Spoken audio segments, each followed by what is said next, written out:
You know, as a remodeling contractor, I end up with a lot of good stuff that homeowners just don't want anymore, like these closet brackets that we recently removed from a closet renovation job. But Joe's found a way to utilize these to help organize this garage. In this case, Danny, we're going to be using these closet brackets to store a bicycle. Now, typically in a garage, people will take a bicycle and hang it from the ceiling, which is great for long-term storage. But if you're using the bicycle every day, it's really not practical to reach up and hang it from the ceiling. So what we're going to do is we're going to reuse these old brackets to hang the bicycle from the wall at a really convenient height. All I've done is driven in a couple of 1 5/8 inch long drywall screws right into the wall studs. In this case, they're spaced about 16 inches apart.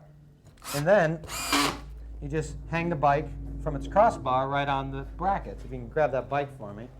Now this only works with bikes with crossbars, but as you can see, it's really easy to put it on and take it off.